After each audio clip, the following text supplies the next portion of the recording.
Hey guys, I just wanted to kind of show y'all my little deals I got today. Family pack. They were on sale for $1.98 a pound. This is the Western style ribs. They're bone in. I put them in the pressure cooker, cook them down, and then put barbecue sauce on them, either on the grill or in the oven for a little while. And I use a toaster oven because we're in the camper.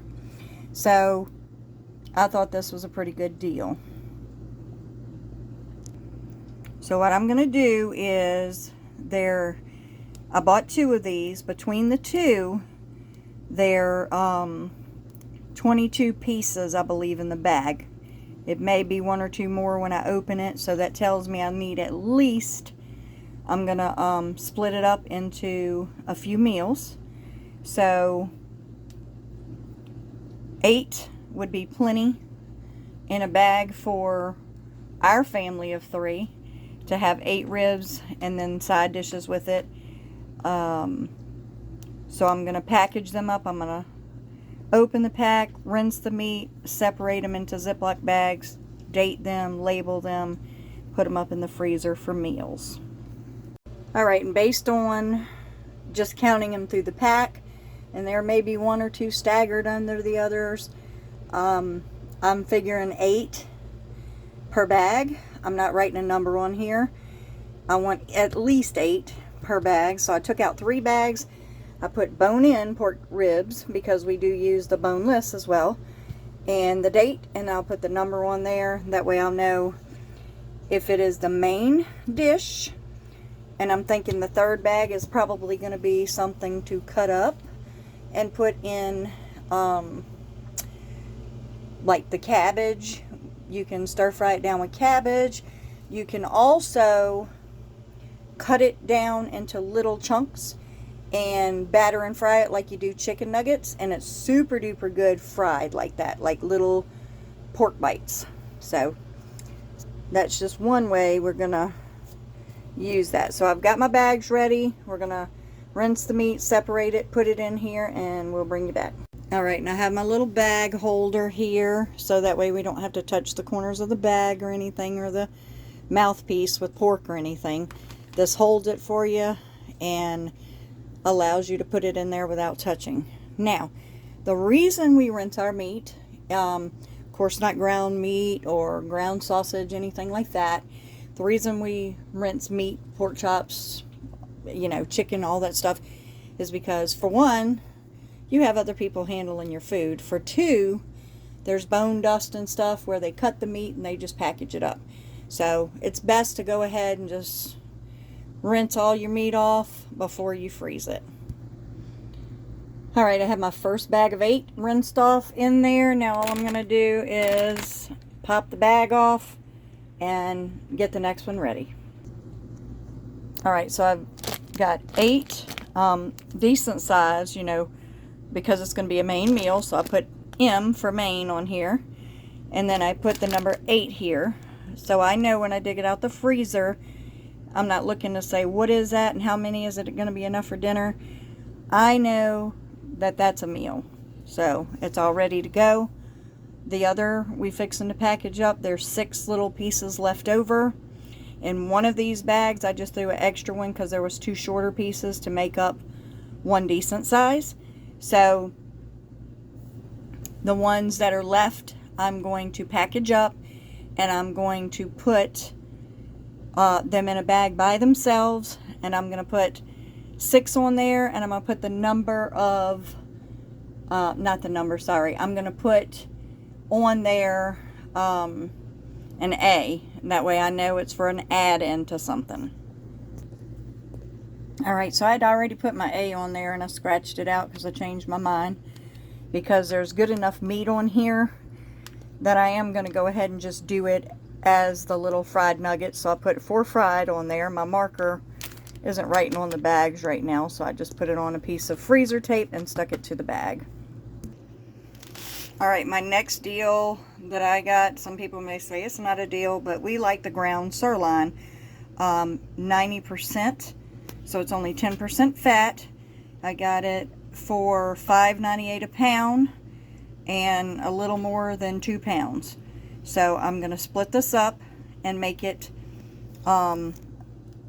into a little more than a pound per package, and we're going to put that in the freezer.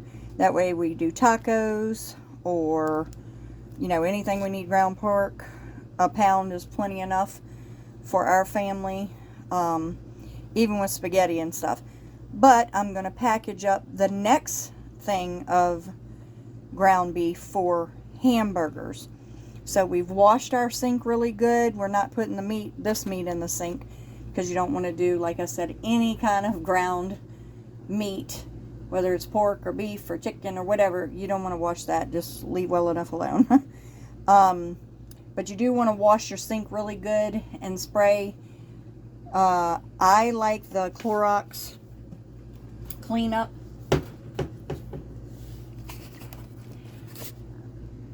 This here, I love using that when I clean the sink and counters and all that stuff. It's easy. I have it right here under my sink. I use that often. I clean my sink out constantly because we do live in a camper. I have to use the sink as an area to work and process food. I did want to show y'all real quick. I put my meat, every package of meat, I put in these little plastic bags that they have by the meat department. For one, it keeps it from leaking all over in my bags and into the vehicle. But I also do that because I save all of my store bags. This is one of the Clorox cleanup wipes that I use to disinfect stuff. I don't have much room in this, but I have another one that I have in the shed, but I just stuff all my little bags down into there, so when I need one, I pull it out. It's convenient and they're not taking up a whole lot of space. Again, we're in a camper, so even if you're in a house, this is a remarkable thing. Just pop off the lid. I don't use the lid because it makes it take longer. I just break off the top and leave this little section so that it actually helps hold it in some.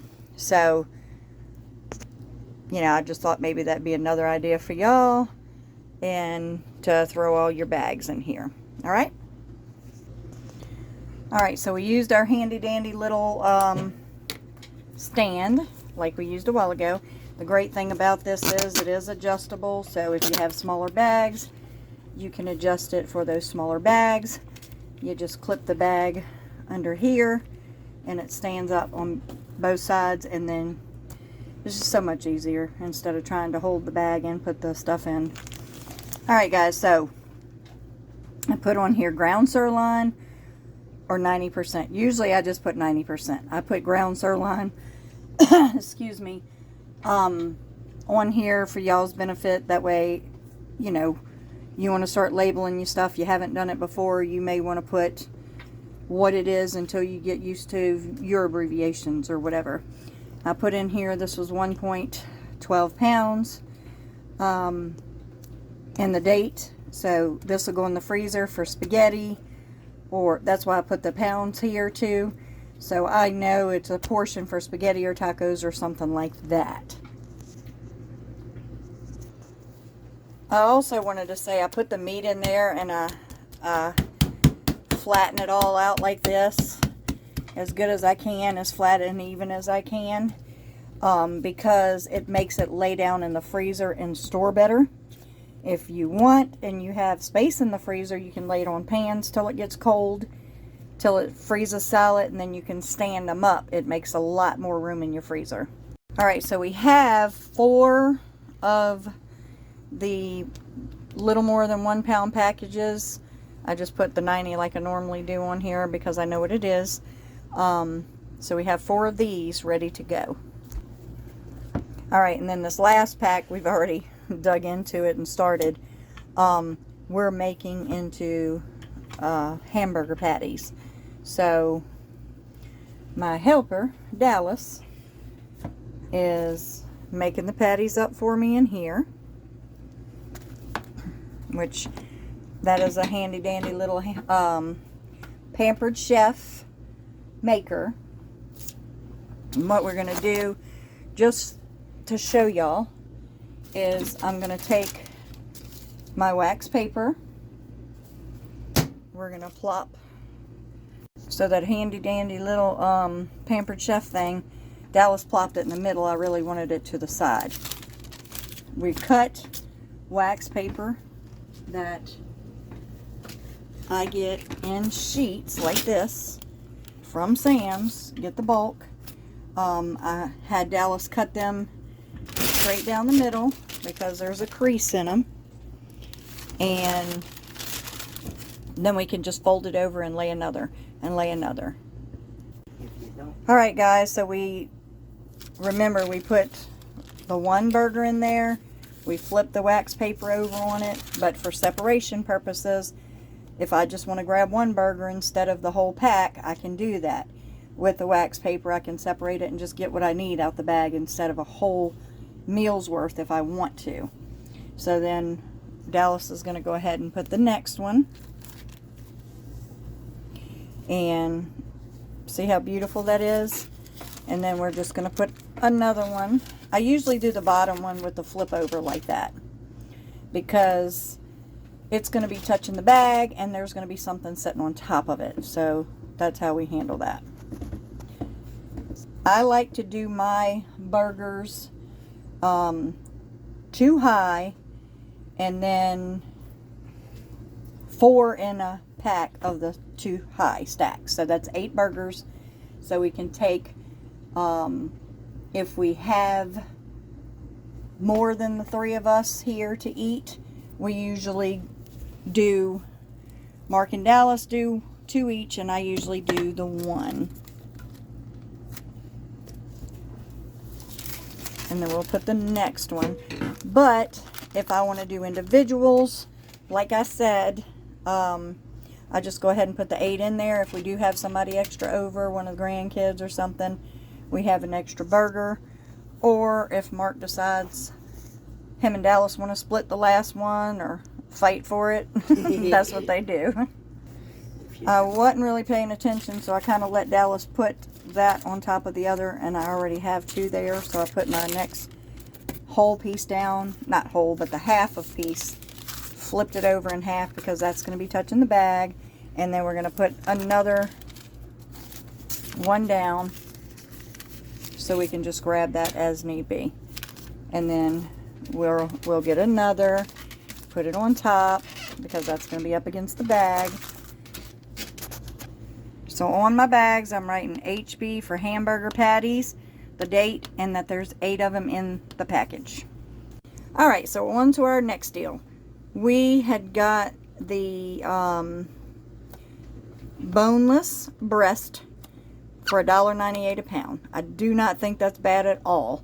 These are huge breasts, so I'm going to rinse them off. I'm going to cut the excess fat off of them and cut them down to either chicken tenders or dinner proportions. Alright, this is our breast. Look at that. That's 1, that's 2. But the way they cut them, they didn't cut them in half like they normally do there. They just, you know, filleted them wide open. So that is a massive breast. But we're going to be taking the fat off of it. We're going to be cutting it into a few different breasts for a meal first, and then we'll do our tenders next.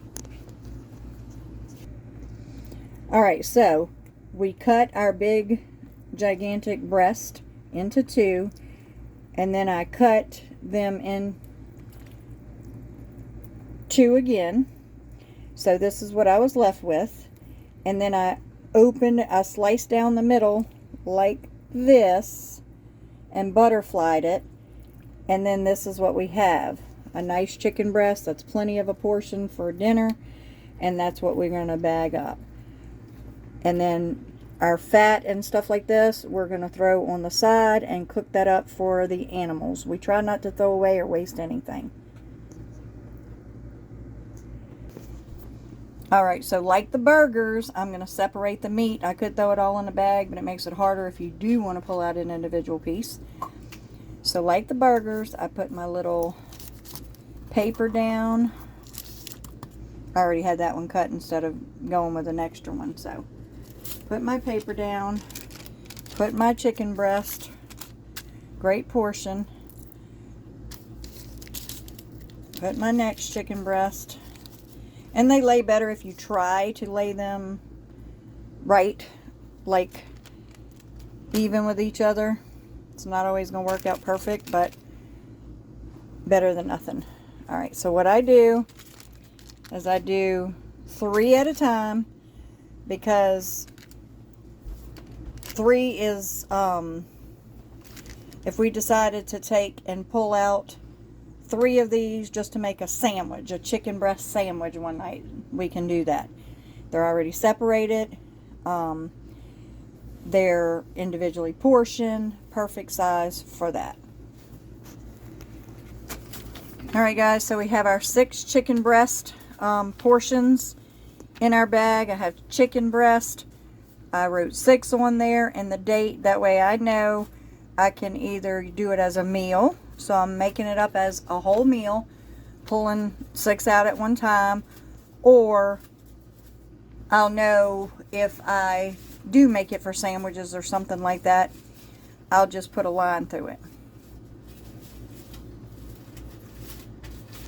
Then to store, I take my bag, all the air's out, I flip it over like that, so it takes up a lot less freezer space. Alright, so we have our 6 in our bag. We have an extra one here that can go in the next bag. I have another little piece here, and then I have all my fat. So this piece here is a little smaller than what I normally like, so I'm going to put that on the side for when we make the chicken tenders. Alright, our next bag is going to say chicken cordon bleu 8/123. There's going to be 3 portions in there.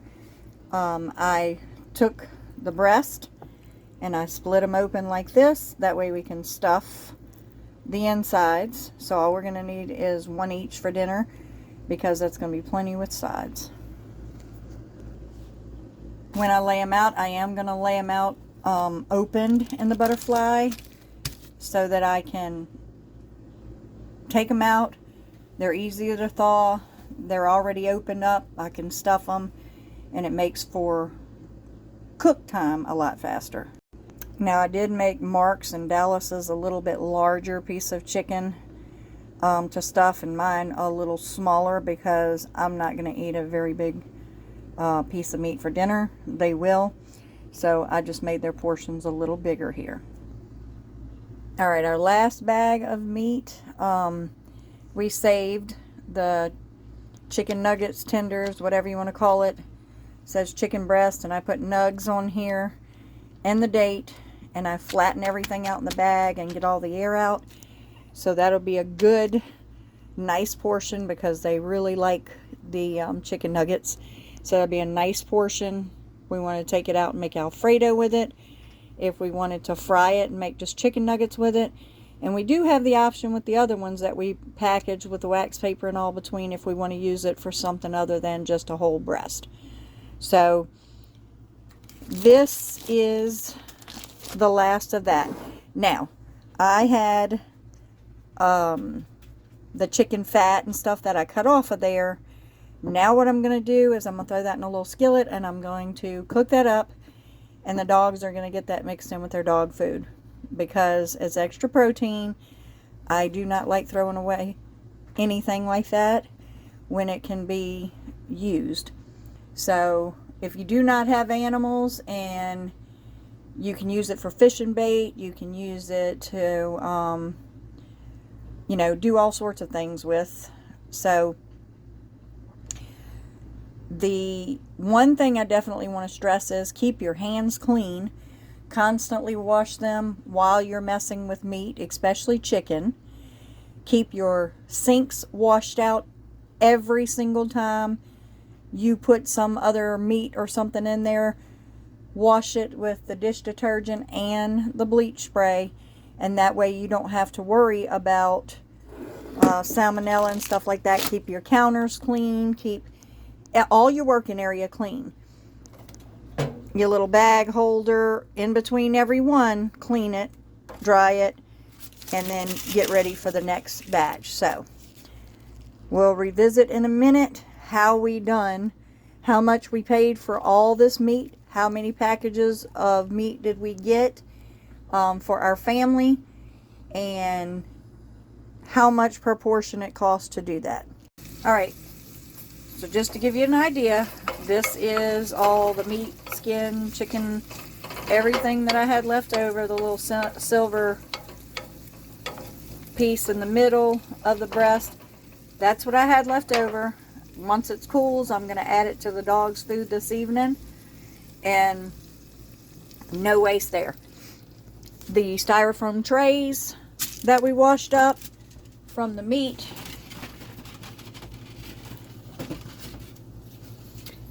this is one of them. It's not dry yet. That I used to put foil on like this. This evening we're going to be having chicken wings for dinner. So when I pull the chicken wings out, I'm going to throw them on here. You want the shiny part of the foil facing up so it reflects the heat, not pushes the heat back down into the styrofoam. So that's just something I do. If you're serving food, you can use these, wrap them with foil, wrap them with I'd wrap them with foil and then pretty paper, or saran wrap and then pretty paper. So you can put them out on with vegetables or things like that. So just reuse your trays. Get creative. You can use it for crafts. You know, if you're using glitter, you can use it to work with in there. So just trying to give y'all ideas. All right, so how did we do, guys?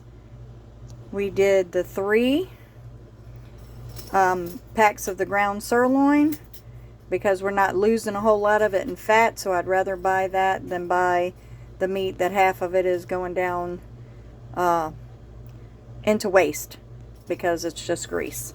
So we lose very little on this. So we have 5 packs of the meals that we portioned out for $44.27. Excuse me.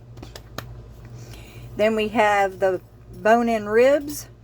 We have 3 packs. I accidentally put 2 because we did the 2 and then the extra 1 for making the fried pork chops out of, the little tenders. So 3 meals for $18.53.